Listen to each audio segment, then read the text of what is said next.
2025 সালের নভেম্বর দিল্লিতে 10,000-এরও বেশি শ্রমিক রাস্তায়, কলকাতায় ধর্মঘট।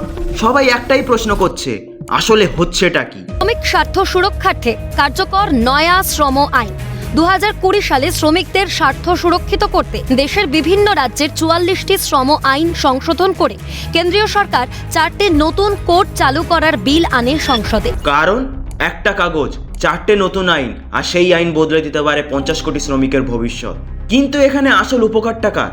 শ্রমিকদের, ব্যবসায়ীদের, নাকি এটা ইলেকশনের আগে একটা বড় মাস্টার প্ল্যান? কর্মচারীদের জন্য এক নতুন বিষয় সামনে এনেছে কেন্দ্রীয় সরকার। পুরনো 29টি শ্রম আইন বাতিল করে নতুনভাবে 4টি বিধি তৈরি করেছে কেন্দ্র। আর তাই নিয়েই শুরু হয়েছে গুঞ্জন। শ্রমিকদের স্বার্থে এই আইন নাকি মালিক পক্ষকে সুবিধা করে দেবে, তাই নিয়েই জল্পনা তুঙ্গে। ন্যূনতম মাইনে, স্বাস্থ্যবিধি, ওয়ার্ক ফ্রম হোম এবং আরও অনেক কিছুকে সহজ করতেই শ্রম আইনে বদল বলে জানিয়েছে সরকার। এতে কতটা সুবিধা পাবে বেসরকারি সংস্থার কর্মী ও শ্রমিকেরা? আজকের ভিডিওতে আমি আপনাদের বুঝিয়ে দেবো এই 29টা আইন কিভাবে কমে 4টে আইন হলো, আর সরকার এই বিষয়ে কি বলছে, আর কোথায় লুকিয়ে আছে আসল সমস্যাগুলো। তো চলুন শুরু করা যাক।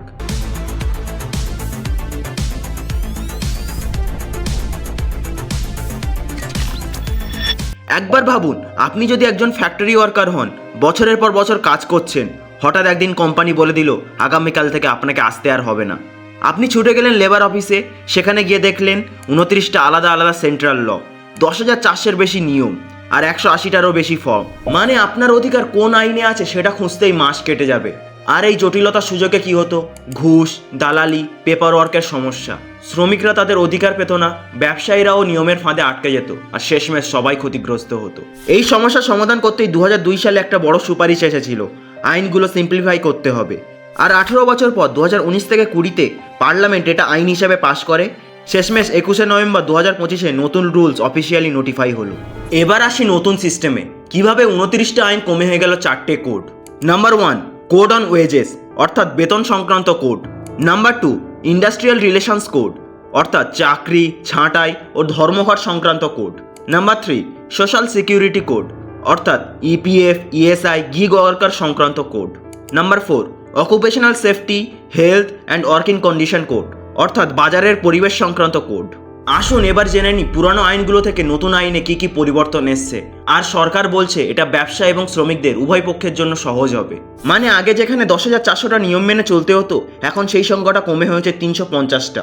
দ্বিতীয়ত, আগে যেখানে একটা ফ্যাক্টরি রেজিস্টার করতে 180টার বেশি ফর্ম ফিল আপ করতে হতো, অর্থাৎ কোন আইনে কোন ফর্ম দিতে হবে, কোথায় জমা করতে হবে, এই কনফিউশন মাসের পর মাস চলতে থাকতো। তাই এখন 180টা ফর্ম কমে হয় মাত্র 70টা। তৃতীয়ত, এখন একটাই রেজিস্ট্রেশন দরকার, কারণ এখন ফিলিং সিস্টেম চালু হয়েছে। মানে একটা অনলাইন পোর্টালে গিয়ে সব কাজ করা যাবে, আর ঘুষ দিয়ে ফাইল মুভ করাতে হবে না, কমপক্ষে সেটাই লক্ষ্য। চেঞ্জ নাম্বার 2, বেতনের স্পষ্টতা ও ন্যায্যতা। আগের সিস্টেমে বেতন নিয়ে একটা বিশাল বড় সমস্যা ছিল। আসুন একটা উদাহরণের সাহায্যে জেনে নিই। ধরুন আপনার মাসিক বেতন 30,000 টাকা, কিন্তু পে স্লিপে দেখাতো বেসিক 8,000 টাকা, এইচআরে 10,000 টাকা, কনভিনিয়েন্স 5,000 টাকা, স্পেশাল অ্যালাওয়েন্স 7,000 টাকা। আপনি হয়তো ভাবছেন এতে তাদের লাভ কি? তাহলে শুনুন, ইপিএফ, গ্র্যাচুইটি, ওভারটাইম, এই সব কিছু ক্যালকুলেট হয় বেসিক স্যালারির ওপর। কিন্তু নতুন আইন বলছে আপনার বেসিক প্লাস অ্যালাওয়েন্স সব মিলিয়ে কমপক্ষে 50% হতে হবে আপনার টোটাল স্যালারির। মানে আপনার 30,000 টাকা বেতন হলে মিনিমাম 15,000 টাকা বেসিক হতেই হবে। বাকি অ্যালাওয়েন্সেস সব মিলিয়ে 50%-এর বেশি হতে পারবে না। ওভারটাইম পে এখন ডবল দিতে হবে, কারণ আগে অনেক জায়গায় ওভারটাইমে সিঙ্গেল রেট পে করা হতো। সপ্তাহে 48 ঘন্টা কাজ, মানে দিনে গড়ে 8 ঘন্টা, তবে কোনোদিন 12 ঘন্টা কাজ করানো সম্ভব কম্পেনসেশন দিয়ে। আর ন্যাশনাল ফ্লোর ওয়েজ হলো মিনিমামের মিনিমাম। আগে কিছু রাজ্য দিনে 178 টাকা দিত, এখন সেটা বেড়ে হয়েছে 500 টাকা রাজ্যভেদে। এগুলো শুনতে খুব ভালো লাগছে, তাই না?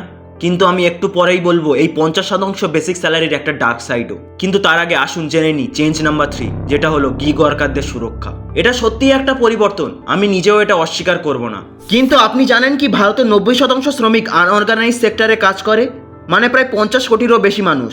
এদের মধ্যে আছেন construction worker, daily wage labours, domestic workers, street vendors আর নতুন যুগের গিগ ওয়ার্কার্স।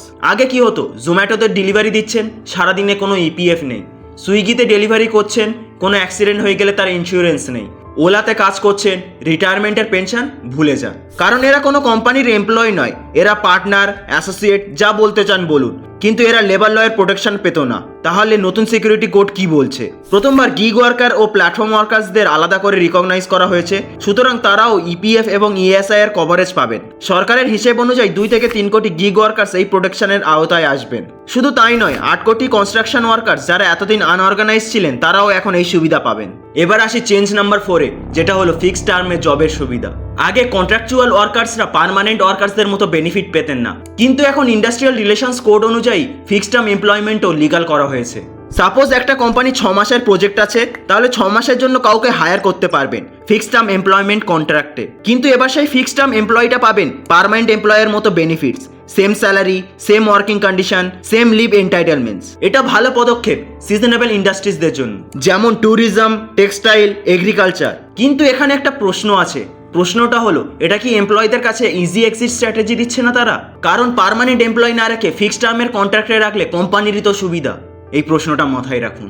এবার আসি চেঞ্জ নাম্বার 5-এ, সেটা হলো মহিলাদের সুবিধা। প্রথমত নাইট শিফট করতে পারবেন কনসেন্ট প্লাস সেফটি সহ। দ্বিতীয়ত অ্যানুয়াল হেলথ চেক আপ বাধ্যতামূলক। তৃতীয়ত 50+ কর্মী মানে ক্রেজ ফ্যাসিলিটি, অর্থাৎ একটা ডি কেয়ার সেন্টার যা ছোট বাচ্চাদের জন্য। তাদের বাবা মা, অভিভাবকরা কর্মক্ষেত্রে থাকাকালীন একটি নিরাপদ এবং লালন পালনের পরিবেশ প্রদান করা হবে। আর সরকারের দাবি, এতে ফর্মাল জব বাড়বে, এফডিআই বাড়বে, আর 2030 নাগাদ কয়েক কোটি নতুন চাকরি তৈরি হবে। শুনতে সবকিছুই ভালো লাগছে, কিন্তু এখানেই লুকিয়ে আছে অন্ধকার দিকগুলো, যার কারণে হাজার হাজার শ্রমিক রাস্তায় নামতে বাধ্য হয়েছে। ইউনিয়ন লিডার্সদের অভিযোগ, এই কোড শ্রমিকদের জন্য নয়, এটা ব্যবসায়ীদের জন্য। তো আসুন এবার জেনে নিই এই কোডের সমস্যাগুলো কি কি। প্রবলেম নাম্বার 1, সহজে ছাঁটাই।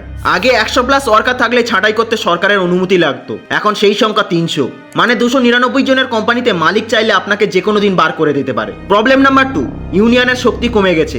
ইউনিয়ন করতে 51% ওয়ার্কারের সমর্থন চাই, কোম্পানিতে একটাই ইউনিয়ন। ধর্মঘট করতে হলে 14 দিন আগেই নোটিশ দিতে হবে।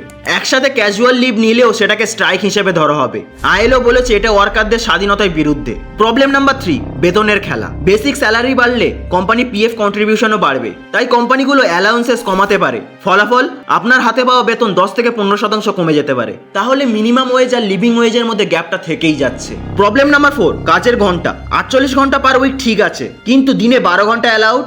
এখানে কোম্পানি চাইলে লুপহোল ব্যবহার করে সপ্তাহে 72 ঘন্টাও কাজ করানো সম্ভব। প্রবলেম নাম্বার 5, মহিলাদের রাতের শিফট। কনসেন্ট আর সেফটির কথা বলা হয়েছে, কিন্তু গ্রাউন্ড লেভেল সিকিউরিটির কোনো ডাটা নেই। এনসিআরবি বলছে ওয়ার্ক প্লেসে হ্যারাসমেন্ট বাড়ছে।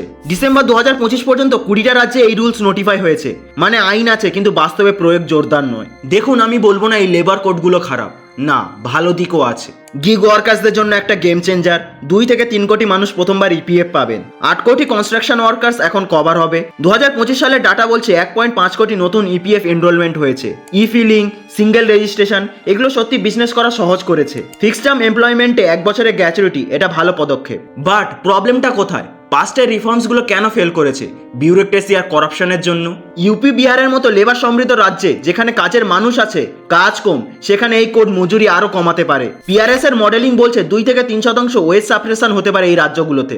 একদিকে সরকার বলছে 5 থেকে 7% ফর্মালাইজেশন হবে, এফডিআই বাড়ছে, অ্যাপেল ও ফ্যাকশনের মতো কোম্পানি ভারতে আসছে। অন্যদিকে ইউনিয়নস বলছে এগুলো মোটেও এমপ্লয়ার ফ্রেন্ডলি নয়, ওয়ার্কারদের রাইটস দুর্বল হচ্ছে।